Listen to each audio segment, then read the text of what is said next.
and welcome back to Tongue-Tied Tales, Episode 6. Last episode we reached the end of the Nova story with the implosion of the company in 2007 and the imprisonment of the founder, Nozomu Sahashi. Today, I am changing things up a bit with the first of our interviews with Nova teachers, starting with a surfer dude called Richard from Australia who worked for Peak Nova in the 1990s. We chatted for a couple of hours, and you can expect tales of debauchery, Yakuza, and also a story or two directly involving the Nova founder. Without further ado, let's get straight to the interview. How you go, mate? Oh, I hear you now, Richard. Yeah. Yeah, all good. Hang on, I'll just put the video on. There we go. Ah, yeah, You nice. right? You got me? Yeah, good. Yeah. Sorry, I told you I wasn't very good at technology, bro. All How are right. you? Yeah, good. Thanks for agreeing to talk today. All good, mate. Yep, no worries. I've just got the cricket. I've got the cricket on in the background. Okay, Richard, let's get started. So, can you please introduce yourself and tell us all how you ended up working at Nova in Japan? Yeah, okay. Yeah, my name's Richard. I'm 56. First went to Japan. I think I arrived in April '93 originally. Wow. And so basically, my history with Japan, I'll just go back a little bit. It might, so I'll tell you how I ended up there. I I worked on Hamilton Island up on the Great Barrier Reef in the recession of, I think it was 91.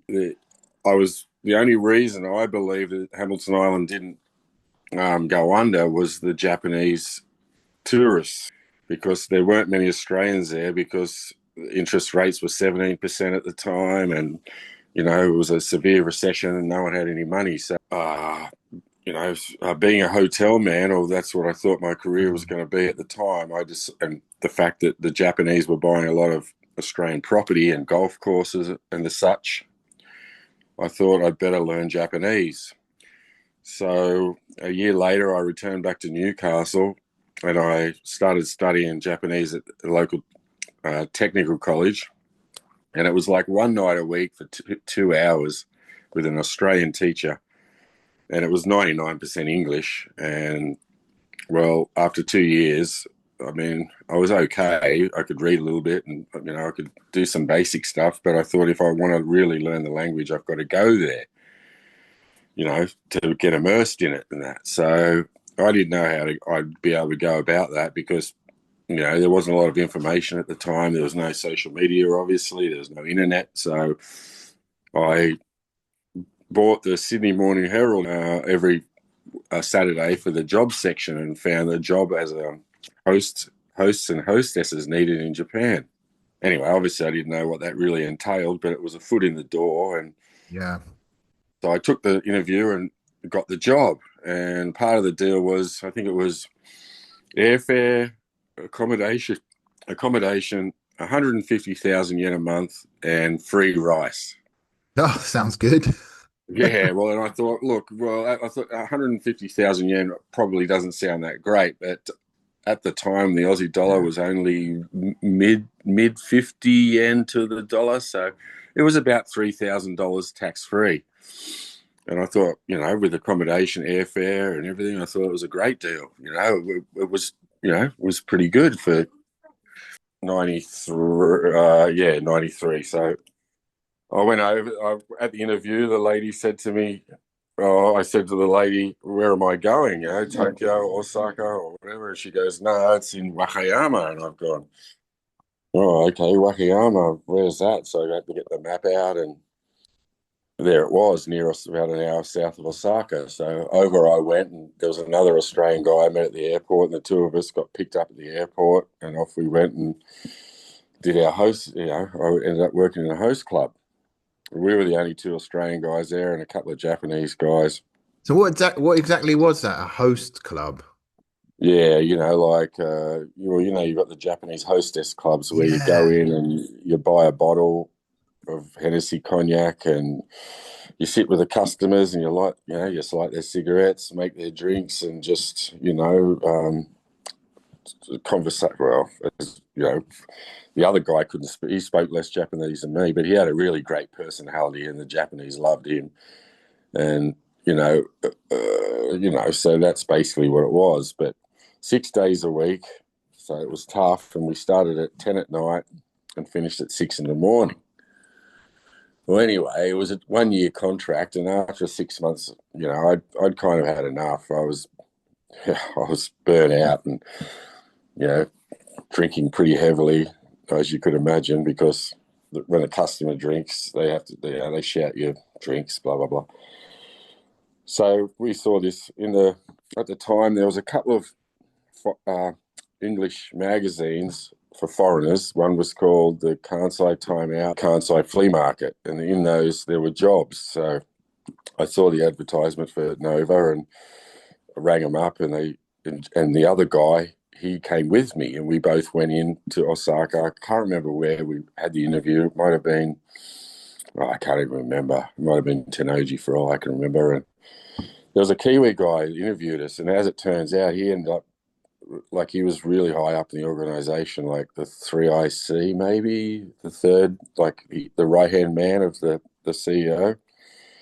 Anyway, he kind of said to me, and the other guy, he said, "Oh, do you know English? Do you know English?" And I said, "Well, yeah, mate, I know English." And Yeah, he cool. goes, "Okay, he goes, what's an example of past progressive English?" And I've just gone, what? Well, at least you didn't get the Yeah. third conditional. That's what I used to get. Yeah, well, I would have had no idea of that either. So anyway, we got the jobs because they were obviously desperate. But anyway, as it turns out, because me and the other guy were only on work and holiday visas, we could only legally work 20 hours a week. And, I was happy with that.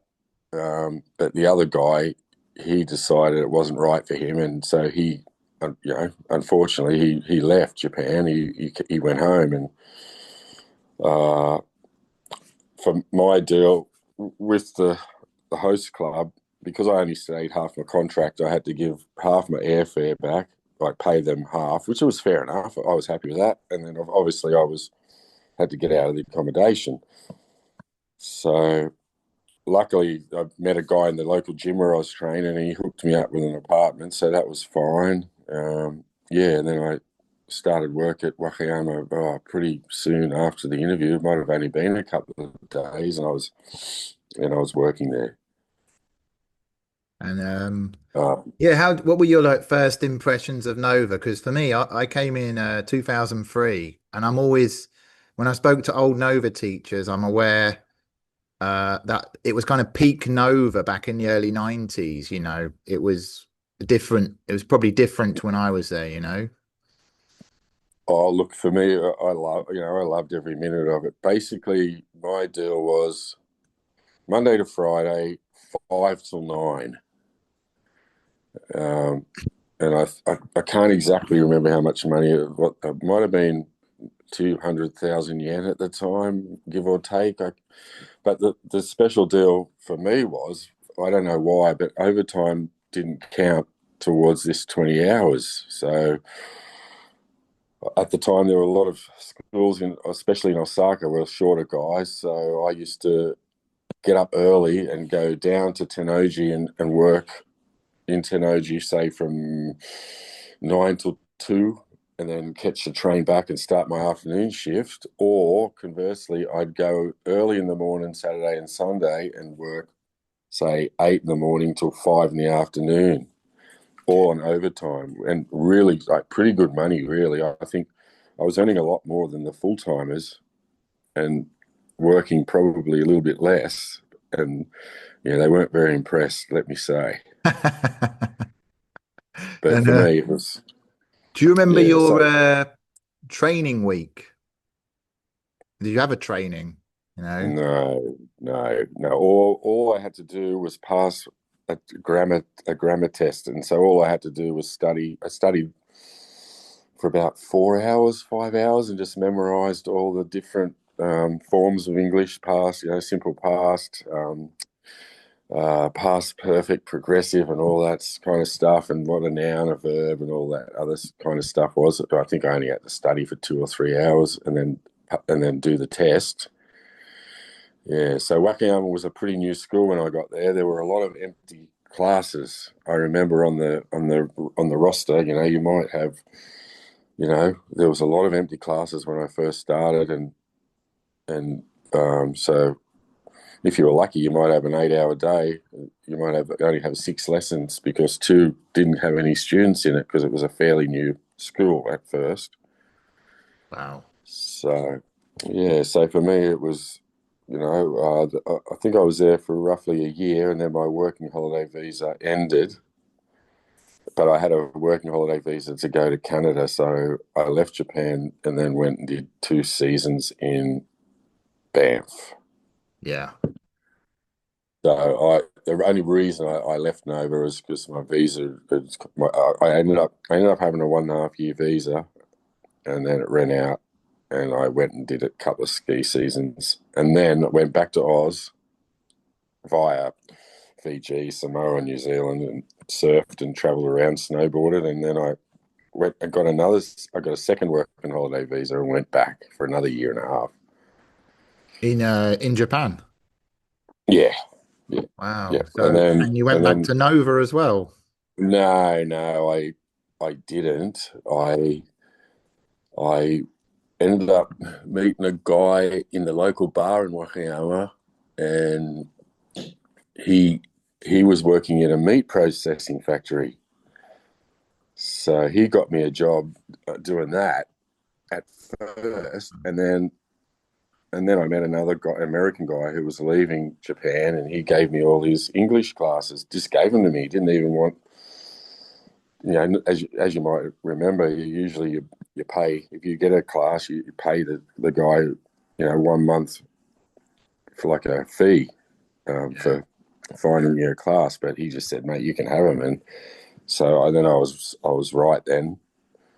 So I didn't mind that. I didn't mind. I preferred teaching the privates because I had a lot more flexibility to be able to go surfing and snowboarding, which is what I enjoyed doing a lot. And as you remember, like weekends in Japan are pretty crazy with crowds. Yeah. And I prefer to go skiing and surfing during the week which you couldn't do at Nova because they were pretty tough on holidays. And so yeah, for me that system, the private system, was a lot better for me. Yeah, no, I Yeah, had that. I had that same experience to you when I was in Rome. Some British guy was just leaving and he dropped all of these lucrative doctors' sons and daughters privates in my lap, and I was just like, whoa. yeah, no, Yeah. yeah, for sure. Very, very lucky there because by rights he could have, he could have got a fair bit of money for those classes, but he was just leaving and said, "Oh, here you go," and yeah, so that helped me out But heaps. to But go to get you back mm, to Nova, Richard, mm, like you said, you got recruited by like someone very close to the CEO. Maybe his name was Nozumu Sahashi. Did you ever hear about yes. him? And what was this guy? Was the guy at the Well, interview? I've only got one sort of interesting story about that. So I had a mate, and I'm still friends with him. Actually, he's a Canadian guy, and uh, he lives on the Gold Coast now, and he's a quite successful doctor. But anyway, one night, me and him got on the tequila and got pretty. We were on a double date, and the date went nowhere, as they do. That's no big deal. So the girls left, and me and my mate, we just got on it big time, smashing slammers. And anyway, he had one of those 50cc scooters, and I've jumped on the back, and off we go into the night. And anyway, the cops found us and chased us, and I jumped off. He slowed down at some stage, and I jumped off. And well, anyway, off he went, and he got done. So anyway, he got taken to the Higashi Wakayama police station, and for whatever reason, blind drunk told him he worked at Nova. Well, anyway, Nova sent a lawyer over at 3 a.m. and got him out. Anyway, the next day he got told he had to go to Osaka and because that's where the head office was and front this guy, front the boss. Anyway, and the next day I saw him at work and I said, "Oh, big day, how was it, mate?" He's gone, "Yeah, he had to go in and supposedly he spoke perfect English. This guy, what was his name again? Nozumu Sahashi. Yeah. Well, Tahashi. Yeah, Tsuruhashi, right. Well, yeah. supposedly spoke perfect English and said to my mate, "Look, one of my best friends died in a drunk DUI, under the influence. Whether he died drunk or was hit by a drunk driver, I can't remember the exact story. But Dave had to listen to this guy, and he berated him a bit and everything, and he was back at work, the next. Brilliant. So Oh, that's well, in this climate, in the current climate in Japan, he probably would have been in 10 times more trouble because obviously, number one, the drink drive laws are a lot way more stricter now than they were back then. Like back then, they were non-existent basically, and also they're not as desperate for teachers. So any kind of indiscretion, I reckon he would have got probably deported, sacked and deported. I would imagine. I mean, would you say back in the 90s you were much more sort of special? Oh, well, look, I don't have any experience with like apart from what I read on social media of the situation over there at the moment, and like if I was over there now and same age I was back then, I find it very unlikely I'd even get a job. Like because I'm hearing stories where they make you do trial lessons and you have to have degrees and you have to have all this experience and all these qualifications just to do Kaiwa a lot of the time. Not always, but generally speaking.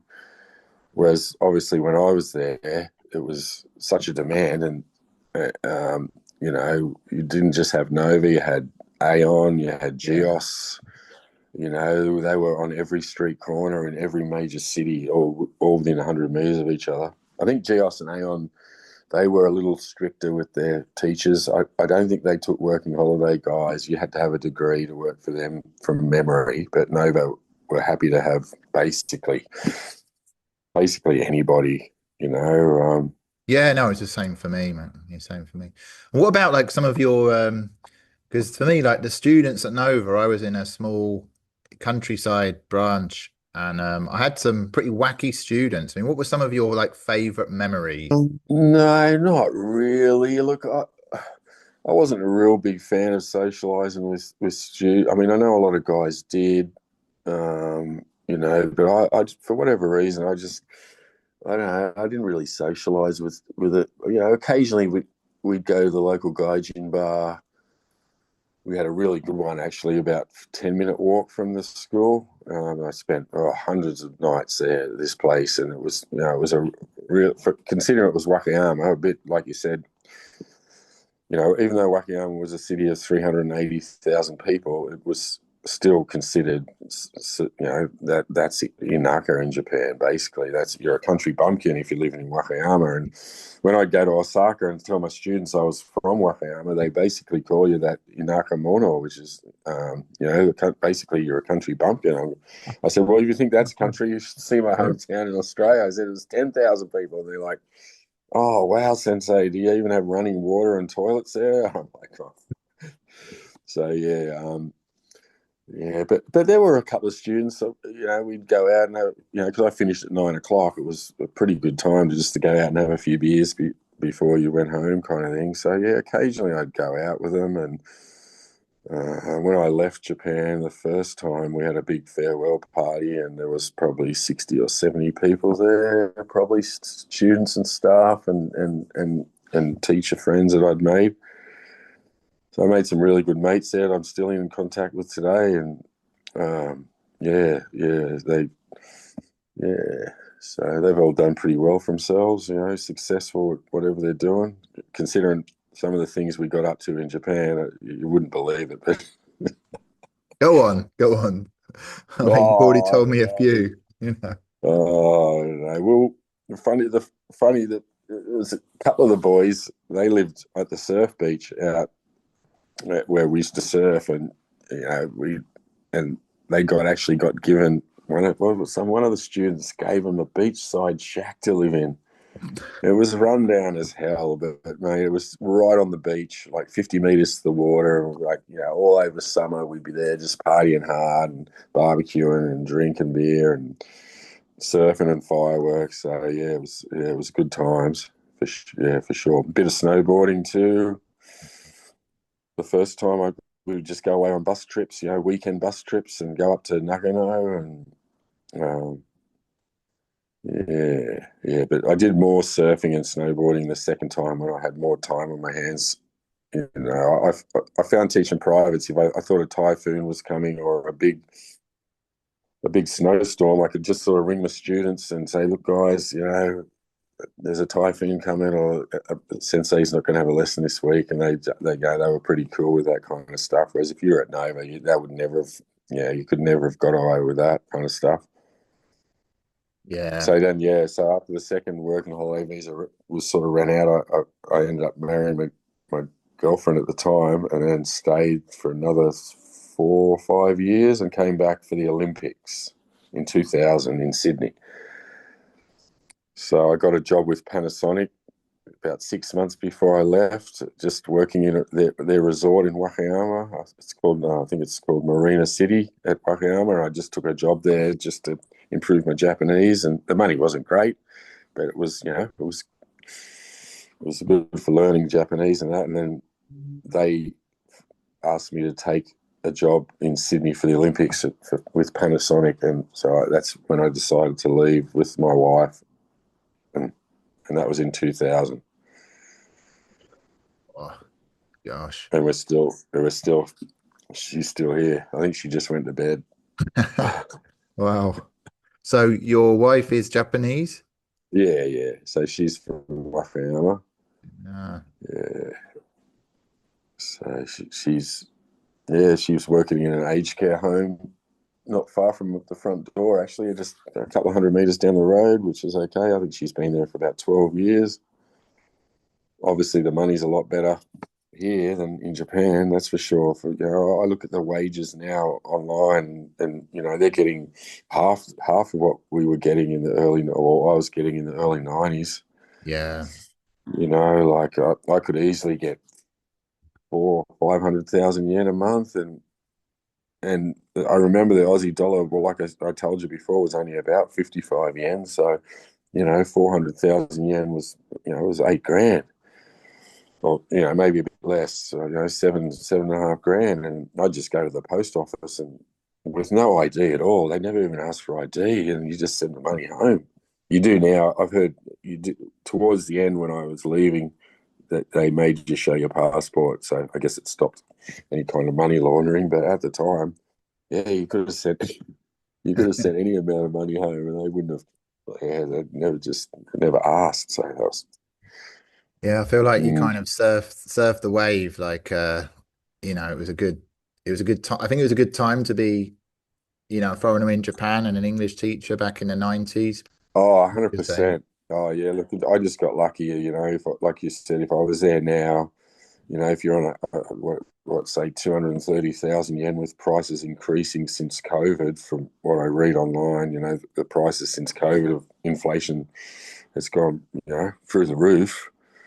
And especially the Aussie dollar is 104 now. I saw today. A lot of Aussies, as from anywhere in the world, are going there because they're getting good value for their money, and squeezing the locals out of like ski resorts and ryokans, and because they're jacking up the prices because the foreigners can afford it, and the locals are unable to go skiing or go for an onsen trip. Um, yeah, and a lot of the foreigners on Reddit, where I met you, obviously, yeah, even the foreigners are whinging like we can't. We used to take 6 trips a year, but now we might only take 2 because their wages are just so bad that they're Yeah. unable to hold it. So there's a bit of what's a bit of animosity going on at the moment on with people, the locals, and complaining that they're getting priced out by cashed up foreigners. I mean, let's think. To go back to Nova, like you probably know Mm. Nova as it used to be kind of collapsed in 2007. Do you remember hearing about that? Yeah, What yeah, were yeah. what were your thoughts when you heard about that, you know? Well, the first thing I thought of was so many thousands of teachers instantly unemployed, all scrambling for a job. And I would have thought that would have put a huge amount of pressure on wages and conditions and that with desperate people, you know, trying to get re-employed and get a new visa and get a sponsor and that before they would have, got kicked out of the country. So yeah, I thought that wouldn't have been great for the Air Kiowa No. situation. Yeah, yeah, I reckon it never really improved. I mean, even in 2000 when I left, you could still get really good money, especially if you had, like you said, if you had some company classes. A couple of older ladies, and the way I used to do it was older ladies in the morning, cashed up older ladies, and then kids in the arvo, and then secretaries at night. Mm. And you could you had a bit of downtime in the middle of the day, but I used to go to the gym or go for a surf or whatever, and then come back and do my afternoon and night classes, and then some company ones after work kind of thing. So yeah, yeah. I mean, looking back, what would you say was your favorite part of living in Japan?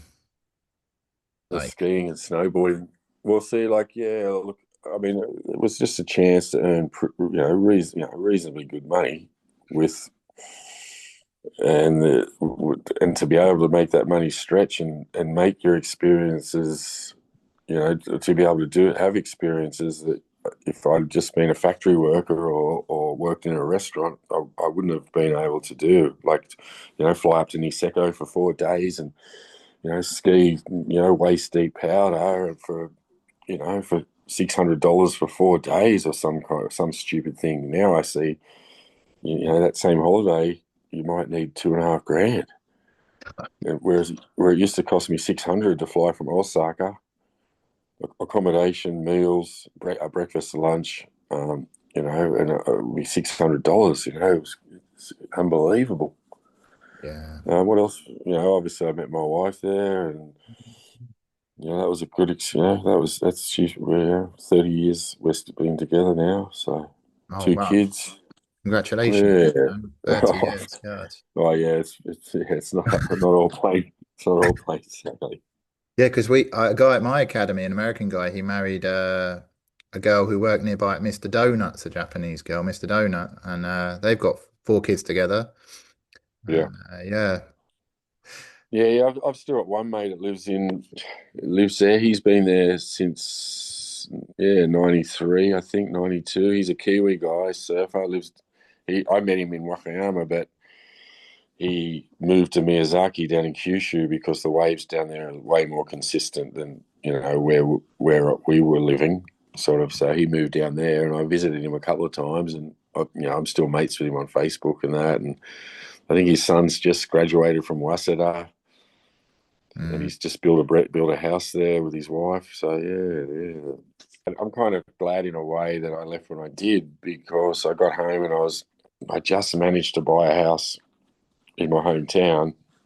I think, it was 200 grand at the time in 2001 or whatever. And now what the house prices in Australia are insane. Like Yeah. and if I'd been in Japan, I'm sure I might own a house over there, but it actually probably would have gone down in value because, you Yeah, it's know, true. It's true. Yeah, we were looking. yeah, yeah. So I reckon, if you buy a house for say 300 or 400 grand in Japan, and 20 years later it's worth 50 grand, whereas in Australia, the house you paid 200 grand for 20 years ago now is 1.2 million.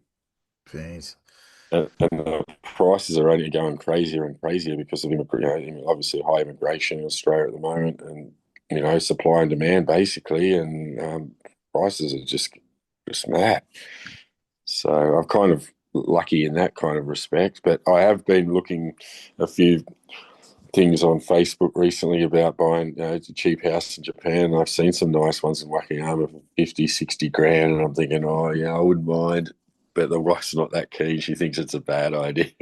Really? I wonder why. Because Oh, I don't know. She just thinks it's just a dead ass idea. Just no real. I don't know. I mean, I wouldn't mind, spending 4 or 5 months a year there, and when I'm sort of retire, and then sort of spend not the summer, obviously, you know, summer's a bit brutal there, but if it was autumn and spring, it'd be nice to spend 3 months there and just chill out. And yeah, what are they called? There's like these houses, abandoned houses. I was seeing. There's a special name for them in yeah, Japanese. it's called Akiya. That's it. That's it. Yeah. Yeah. So Aki means empty, and Ya is like house. So basically, empty house. But you've got to be a little bit careful there. Look, I don't think I'd want to buy an Aki as such, because they could be pretty run down, and you might need to spend 50, 60, 100 grand on renovations or whatever. I think I'd rather buy a house that that it's livable. You know, something where you can move in. You don't really need to spend any kind of serious cash, maybe a fresh coat of paint or maybe some new curtains or whatever. But yeah, I wouldn't. I don't think I'd want to buy the true sense of the word Akiya, where I've seen foreigners. They might spend $250,000 to renew one of those kaminkas or whatever they're called, those traditional, the traditional Japanese style houses in the mountains. Yeah, that doesn't sound very appealing. Well, if you got the money, I mean, fine, but Yeah. No, I think, I've seen plenty in the 50 to 80,000 range where you could just sort of move in and start living kind of thing, and yeah, that sounds a bit more my style than having to do a full bloody renos and stuff. But anyway, good luck to those guys doing that. But yeah, anyway.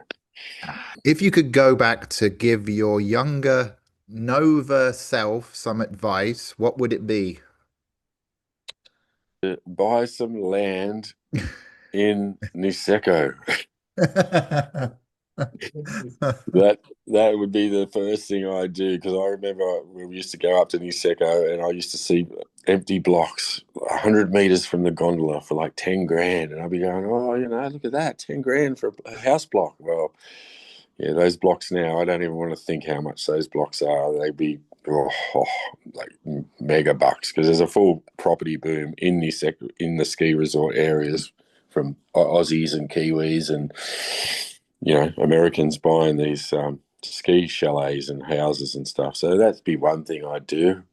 But I wouldn't change much else. Probably travel a little bit more. Like my time at Nova, it was really hard to do much because you didn't get many holidays, and No, it's true.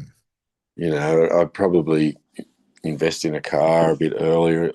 Most of the time, I just did trains, pushy, and a 50cc scooter kind of thing. See, so getting to places like Shikoku or things like that were a bit more difficult when I was at Nova. Once I married my wife and that, we got a car, opened things up for me to be able to do a little bit more travel down the Key Peninsula, or go over to Shikoku, or skiing in Myoko, or things like that. Probably wouldn't do Mrs. Shorbay. I wouldn't do the host job. That was fun. Yeah. But yeah, it's getting blind, getting drunk every single night on Hennessy cognacs. I remember this mafia guy came in one night. This mafia guy came in and got this bottle of Hennessy and basically poured me a full, massive glass of Hennessy and said, "Skull." And I looked at him, I said in English, I can't remember what I said. I said, "Mate, that's not going to happen. I ain't drinking that." And he's like, "Oh, you got to drink it." I'm going, "Well, I ain't drinking that, mate." Like, we're straight. There's no ice, no soda, nothing. Yeah, that's when I decided to think So this you is had fair. when you say mafia, you mean like the Japanese what are they called? I just had it. Yakuza. Yakuza. Yakuza. I mean, Yeah. were they kind of recognizable and around? Yeah. I've met heaps of them. Yeah, I had a fair bit to do with them. They used to take me out drinking and stuff.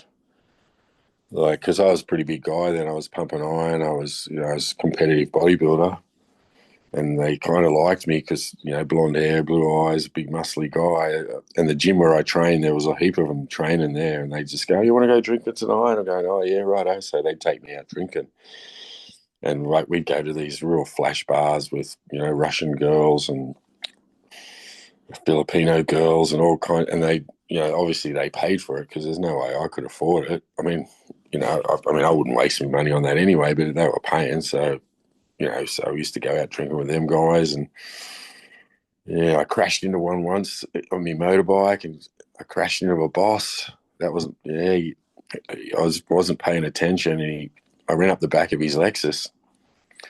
And this guy jumps out, had a motorbike helmet on, and he come up and he bitch slapped me on top of the helmet, and he's screaming at me, and he's belting me over the head. So I took my helmet off, and I'm fired up, and I've said, mate, in English, obviously, I've gone, mate, don't touch me, mate. Anyway, he looked all surprised, and he's like freaking out. Eh? He's like, oh, calm down, mate. In Japanese, he's going, calm down, get in me car, get in me car. So I jumped in his car, and I said, oh, look, mate, I'm going to pay for the damage. It looked like $1,000, just a dent. And he said, no, mate, no, it's all good. You don't have to pay. Here's my card. And he gives me his Meishi, and I'm reading it, and it said, Jack, hey, bud.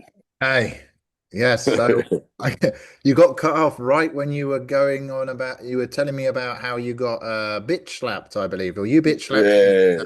Yeah, yeah, he just belted me over the head, and that's like red flag to a bull to me. And like I said, I ripped off my helmet, and he said he saw a foreigner, and he just freaked out. So what I reckon happened is if I'd been Japanese, he would have tried to extort me, I reckon. So what they do is they get your details, and they ask for your license, and then that $1,000 bit of damage, he would have tried to extort. He would have tried to extort a Japanese person for an obscene amount of money. But because I was a foreigner, he thought it's too much trouble for him. See, he's not going to. He doesn't want any. The Yakuza generally leave foreigners alone because they get too much heat off the police if they start doing stuff like that. So, like I said, he told me to jump in the car, jumped in his car, and he gave me his card and basically said, "Mafia boss," and he said to me in Japanese, "Oh mate, if you ever have any issues, just call me." Anyway, needless to say, I said, "Oh mate, look, I'm really sorry." I said, "I'll pay for it," but he said, "No, don't worry about it." And I never called him, obviously, but yeah, I thought that was pretty interesting day, that one. Yeah, it's super interesting. Because there were a lot of rumors about Nova having links with the Yakuza to get, say, the best places for Nova academies, and they've Uh, held in a hotel in 2007, the chairman, the CEO, by Yakuza. look, Exactly why. yeah, I never heard any kind of rumblings along those lines. I mean, it stands to reason that from what I understand with the mafia, especially like these days, most of their work is generally legal. They're generally not involved in drugs, extortion.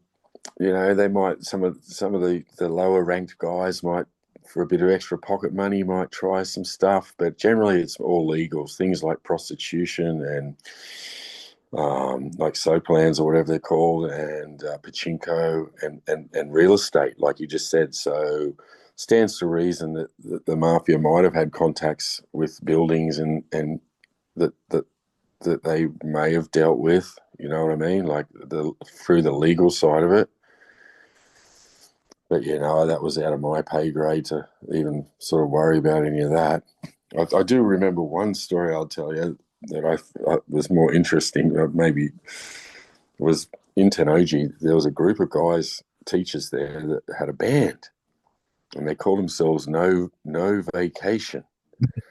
So when you read it out a bit, it became up No Vacation. So anyway, it was a play on words, obviously. But and I went and Genius. watched them one. I went and watched them one night.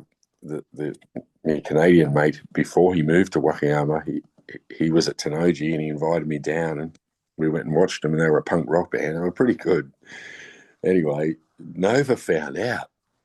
Nova found out it and made them change their name. Like said to them, look, guys, yeah, you can't do this because it's I don't know, but that was one funny story I remember.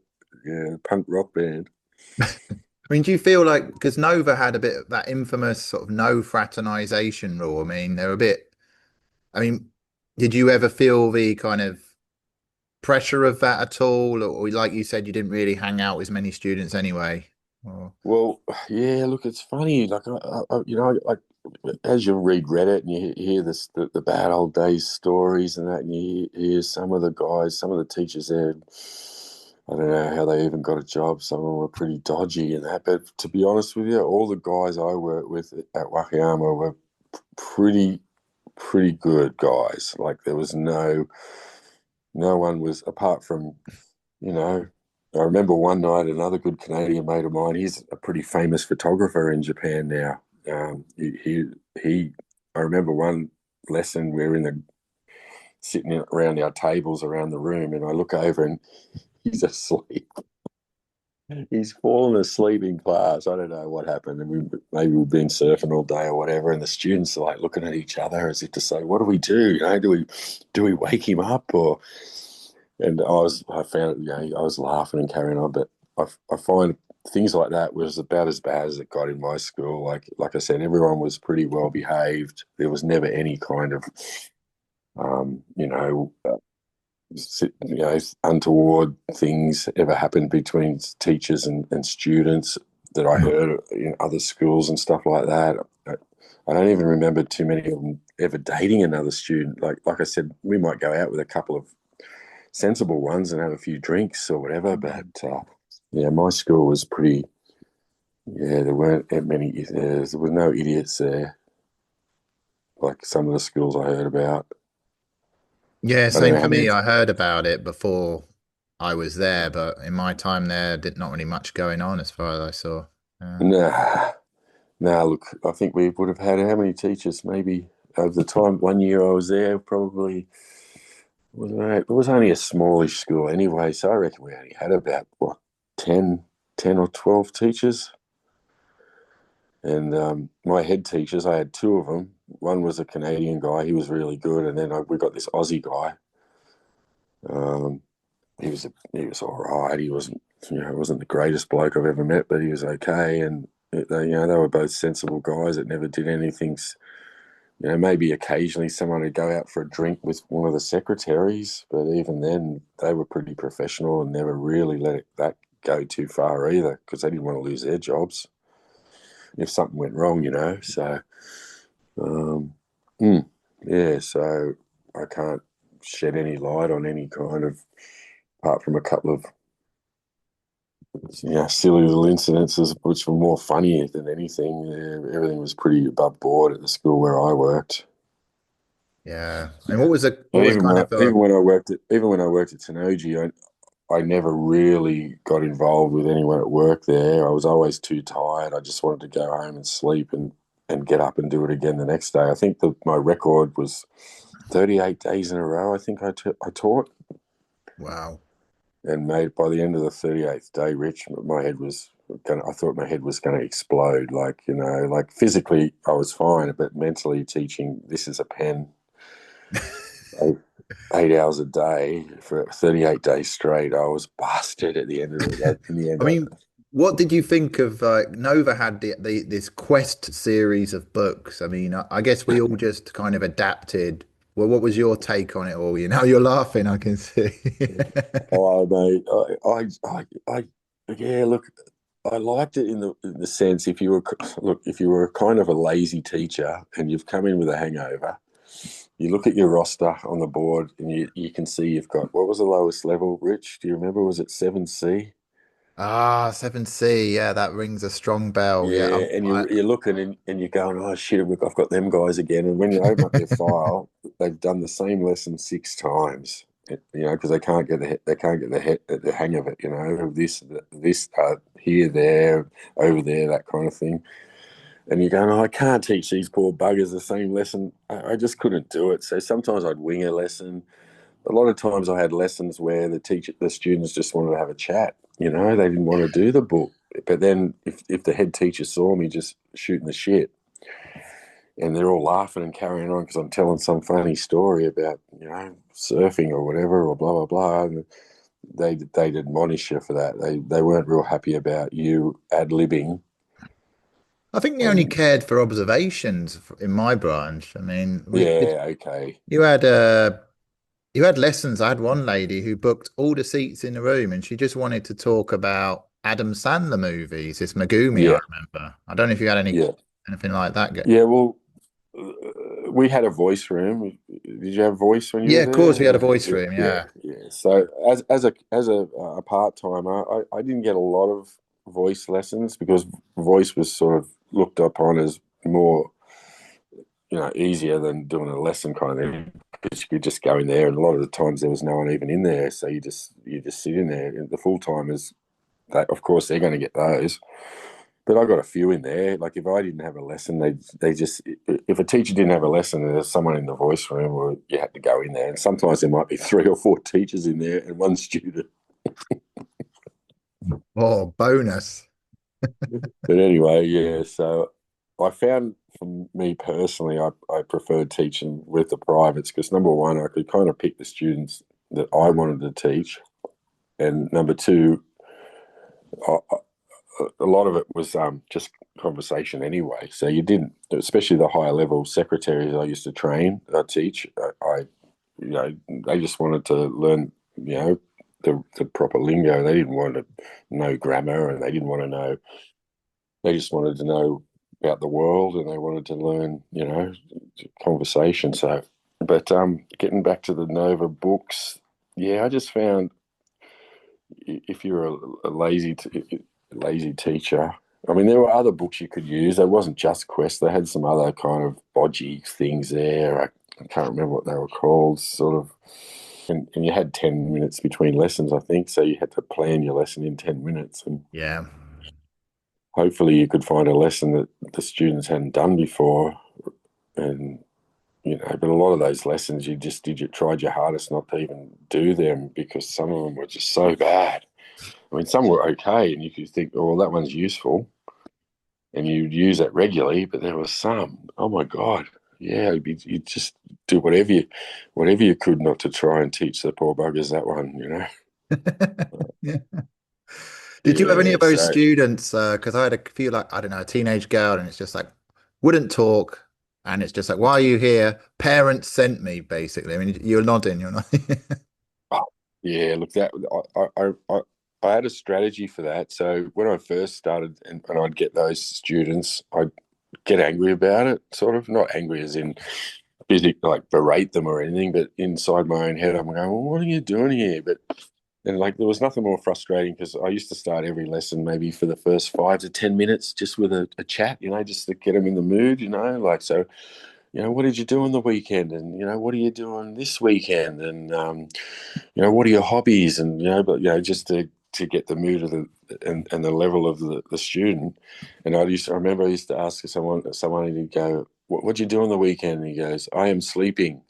And I'd be like, Yeah. You know, you got a long day ahead. oh, Jesus. And then you'd ask the next kid, what are you going to do this weekend? I am eating. Oh, okay, right. Oh, Jesus Christ. So, but then I had students like that, Rich, and, Yeah. at first it was pull your hair out kind of thing. But after a few months and you had a bit of a rapport with them, they actually became really good students. And some went overseas, and I stayed in contact with a few of them, and they went to America. And these were guys that I couldn't even get one word out of it at first, but then they grew into enjoy the language and actually did really well at it.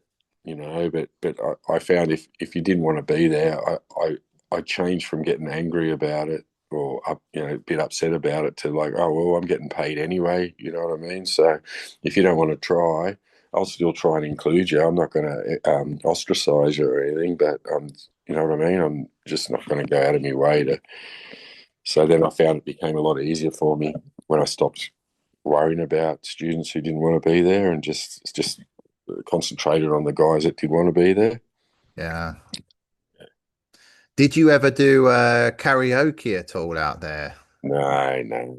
We never had Christmas parties. Like I read some of the Christmas parties in the early 90s in Tokyo and shit. I Anything never, like that? no, God, no, we never had nothing like that. I don't remember ever getting anything free there. No, Yeah.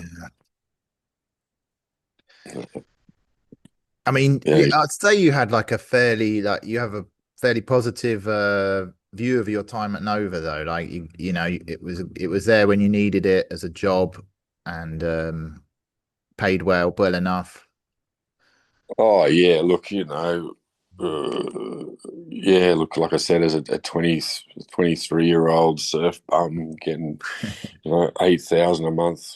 Most of it was tax. Not well. No, my time at Nova wasn't tax free, but most of my privates were because it was all cash in hand. So it was the fact that I could go skiing and surfing and earn and still save. Good. I just send the money home to mum Yeah. via the post office, and she just whack it in my bank account, kind of thing. Um, I mean, hindsight, I would have done a few things differently. Like I told you, I would have probably got out and done a little bit more, but you're kind of constrained when you're at Nova because it's, Yeah, I felt that you, way. you do get Saturday and Sunday off. Well, I did, I and didn't. unless I was doing overtime, but on Saturday and Sunday, anywhere you go in Japan, it's a shit fight. You go to the beach and it's packed and there's 1,000 guys out. You go skiing and the lift lines are down the hill around the corner. The only thing weekends is you just go out drinking. I used to go into Osaka and go into Shinsaibashi, and I get the train from Wakayama about the 10 o'clock train at Mm, night and arrive there about 11 with a couple of sakis on the train, and party until first train the next morning, which was I think 5:30. And start the night. Used to start the night at Hard Rock Cafe there, and then go over to one of the nightclubs, the Gaijin nightclubs over on Shinsaibashi. It was crazy times. yeah. Yeah, really, yeah, good fun. There were God, some yeah. What Aussie was it like? hostesses. Because for me, like, I mean, I didn't experience that really. I got myself up to Tokyo once or twice. Um, went out to some clubs there, but what was it like when? So, like I said, you've got to, yeah. So you'd like catch a 10 o'clock train. It'd take about an hour to get to Osaka to Namba. I think it was where I'd get into Namba there, and it's only a short walk over to, I think it was Den Town, and that's where the Hard Rock Cafe is. And you'd walk in there, and it was just pumping, and just a lot of Americans there, just drinking and snacking on food and chicken wings and drinking beer, and then you'd head over to one of the actual proper, pumping nightclubs. Whether it was bar, isn't it, at Shinsaibashi. Sometimes I went to Umeda, but normally just around Shinsaibashi there was various some were underground, some were on the second floor. Yeah, I think it was usually 500 yen to get in and 500 yen for a drink from memory, so fairly cheap. Um, but then yeah, you just had to stay awake until 5:30 because there was no other train. That was the first train back to Wakayama. I Yeah, remember this sounds one familiar. story, Rich. So I've gone into Osaka with this young English bloke. I think he was a bit younger than me. Um, and so the train did a loop. So the train from Wakayama sort of went Wakayama, Namba, Namba, Wakayama, Wakayama, Namba, and it just went backwards and forwards. So we've got on the train at Namba at 5:30, and normally you'd crash out because you're exhausted. And anyway, one day I woke up just as the trains arrived back in Wakayama, and I'm at 6:30 in the morning, and I'm shaking me mate. I'm going, get up, we're here, and I couldn't. He wouldn't wake up. So the train doors are closing, so I jumped off the train. Well, my mate went back to Namba. He woke up back at 7:30. It was 8 o'clock, and he's back in Namba. So he stayed on the train and come back to Wakayama and crashed out again. and didn't get off in Wakayama again. So he's gone back to us. I think he told me he got home at midday. Oh my gosh. Well, he's had time to Yeah, hopefully sleep it off a bit. yeah, well, he said to me, he goes, well, why didn't you wake me up? I said, mate, I was jumping on you. I was like belting you in the head. Come on, Dan, get up, bro. Get up. We got to get off. And I couldn't wake him up. And I said, I'm not going back to Osaka. So I jumped off and left him on the train. And he ended up doing three trips or some bloody thing. I can't remember. That was crazy. He was a Nova teacher, actually. Yeah, good guy. He was a mountain climber. That's why he went to Japan to climb mountains and stuff. Nice. Yeah. Mountaineer, one of those. Yeah. I mean, I think it was like a gateway job. I met quite a few Nova teachers who were like, "Yeah, you're nodding." It's like maybe one guy was a musician, and it's just like you got that job to get your foot in the door, and then you found something you better, didn't Oh, you? 100% Rich. Like I said, Nova was probably the only big school that would take a bum off the streets, basically. Whereas most, especially if you're a jet, like I lived with a jet for a while, this English guy, and he was on really good money.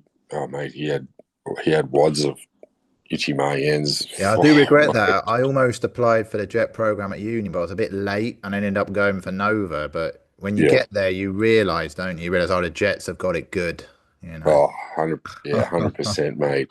I remember one day he went back to England for a month, and in his bedroom he had stacks of really good children's like toys, children's games and stuff for kids classes, like snakes and ladders and various different, you know, fit cards and and whatever. And I went in there just to borrow one of his games, and he had 300,000, 300,000 yen. No, yeah, 300,000 yen just sitting in his cupboard. I was like, oh, fuck, about that thick, like thick of hundreds, and I'm like, fuck hell. Anyway, that was fine. I obviously left it there, grabbed the game, and yeah, so he'd gone back to England and just left 30,000 US sitting in his bloody. No, it was 60 grand, wasn't it? 60,000 Australian dollars just sitting in his bloody wardrobe. What? 3 million yen. He was on good money as a jet, but yeah, like you said, it's just a stepping stone over. It was just through your contacts. Like I said, I had some good contacts, but mainly on the dodgy side of it. Like guys that could, get me a place to live, and other guys give me a car. Like, I got this old car. Do you want it? And yeah, righto. It's just getting contacts, and then finding something better and better, and just leveling up from there. But I didn't really push the point. I just stuck to teaching English, mate. I didn't try and climb any kind of ladder, which I mean, what did you you know, think of like the middle management and Nova? I mean, they get kind of like quite a bad. yeah, I remember my head teacher, not my head teacher, my area manager pretty well. He was a big guy. Yeah, I think he was an American guy, and big. Yeah, he put on a lot of weight. Um, but because Wakayama was kind of off the beaten track, he rarely came down. I might only see him once every 2 months, if that. So we just had our head teacher, and the head teachers teach exactly the same amount of classes as any other teacher. It's not like they got any kind of special deal. They only got it, but yeah, I never, apart from this big American guy, I've never had to deal with any of the managers, mate. Just turned up at 5, did me 5 lessons, and then straight to the bar. And it was all pretty stress free, man. I never had to. The Yeah. only thing that stressed me out one time is I came home for a holiday after 6 months, I think it was, or 9 months. And the day before I leave, the head teacher, the Aussie guy, hits me with the bloody grammar test again. And I'd forgotten it all. I hadn't studied. I said, "Oh, I think I can't." Oh, yeah, his name was Dave. That's right. I said, "Mate, what do you hit me with this now? Like, fuck, can I do it when I get back from my holiday, just so I can refresh on because you had to get 95% to pass or something. Yeah, it was pretty high." I said, "Mate, can I do it when I get home? All right, get back. Like, you're hitting with me the day before I go." Like, bit of a wasn't that impressed. And anyway, I ended up doing it when I come back. and it was fine because I studied for a couple of hours and just refreshed on all the stuff I'd forgotten 9 months earlier, kind of thing. So, But yeah, no, but no, yeah, right, mate, you're right. It was funny. Like I remember what the guy who replaced me came in, some American guy, and it's like, what qualifications you've got? Oh, I did some dog. I've got a dog grooming short course or something. yeah, but Rich, look, I kind of think it's a bit over when you're just teaching eco, or it's a bit overrated on your qualifications. I think for me personally, 95, the most important thing is your personality. Yeah. Like you can have all the degrees out your kazoo, but if you can't hold a conversation with someone and come up with interesting topics, and it doesn't mean nothing, mate. You know, with the Kaiwa, the students just want to have a laugh. Some are more serious, and once you meet them, oh yeah, okay, I better not, crack any jokes with this one. She looks a bit serious or whatever. But you read the room, and I think it's a bit.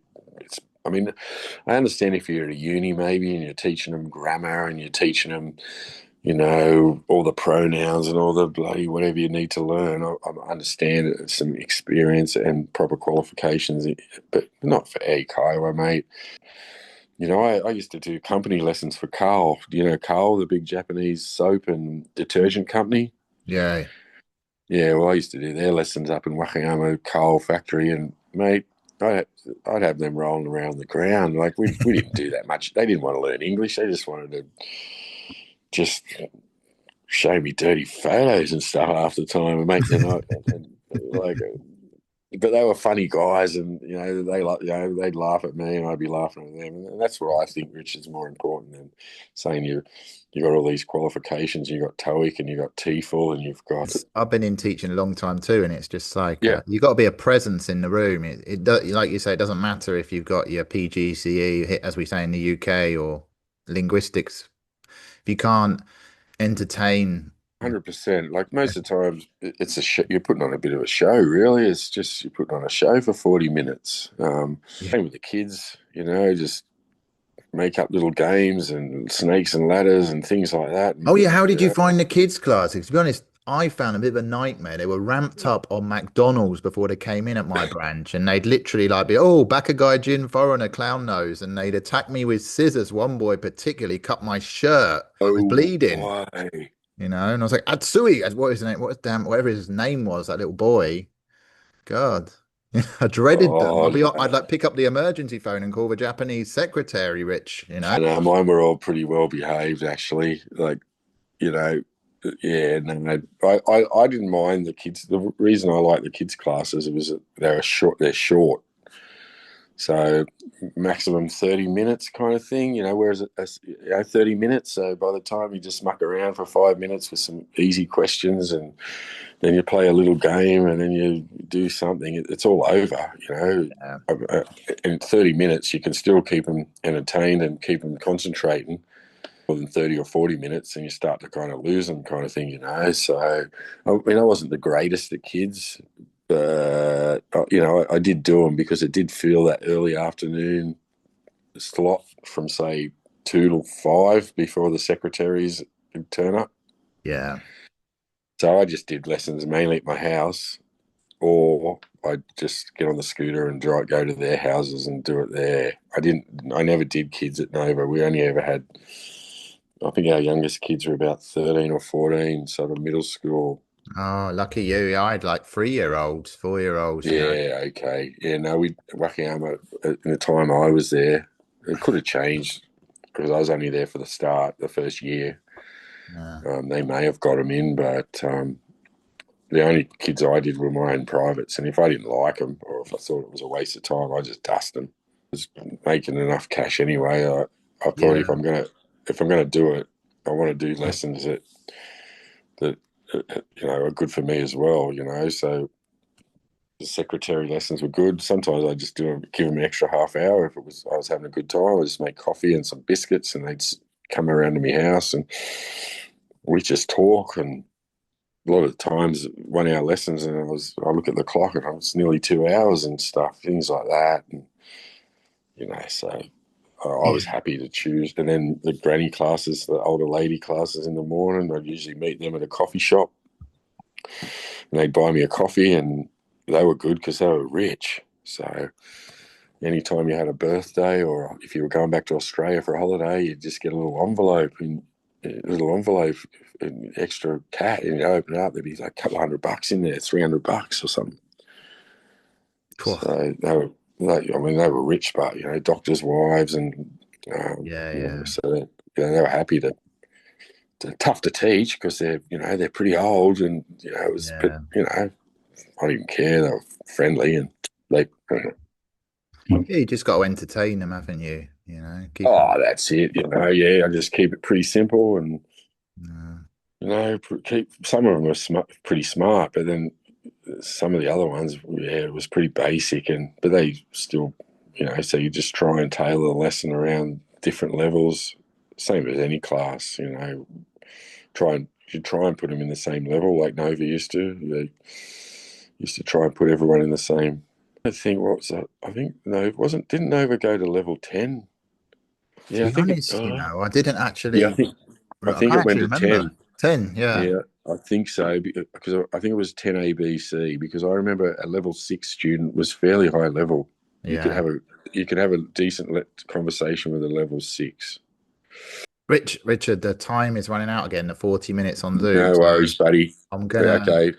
gonna wrap up and really big thank you for making the time. Don't know if you're retired or what you're doing. Yeah, I just do 20 hours a week at a local club.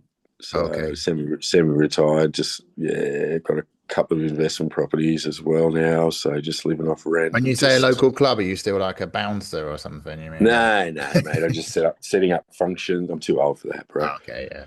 Yeah. Setting up functions and in a club like for parties and just moving tables and chairs. It's not very lucrative or anything, but it just keeps me busy. I do a lot of fishing. Oh, nice. Yeah. Um, yeah, I'll send you my Facebook link later. Are you on Facebook or Yeah, I'm anything? on Or Facebook. Yeah. Now my yeah, right. son does a lot of fishing here actually with his friends. That I've got one 16-year-old. Yeah. Oh yeah, nice. Yeah, nah, cool.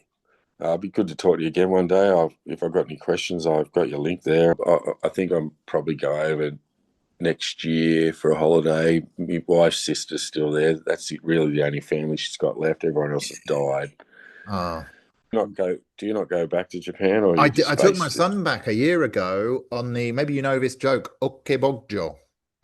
It's like a stupid American Japanese joke, but they made us these T-shirts with Okebogjo in Japanese on it.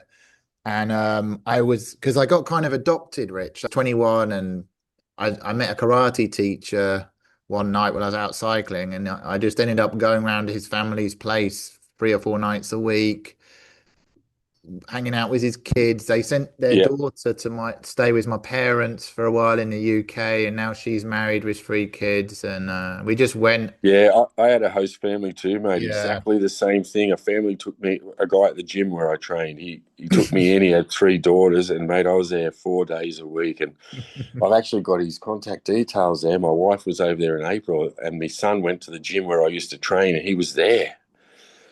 Anyway, Lucas, my son, got his details, and I've just got to get on there and send him an email because I haven't spoken to him for so long. And like you said, they helped me out so much.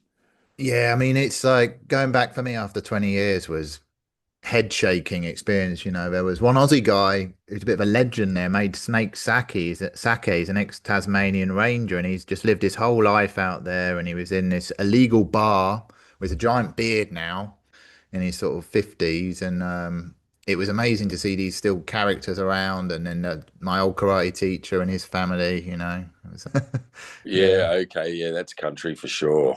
yeah. Like, yeah, no, Rich, was nice to meet you. Actually, No, you talking about it's really you talk? interesting, Richard, to hear your like Yeah, I've left a few stories out. I thought maybe I might keep it a little bit sort of PG. There's a few dodgy ones there, but nothing.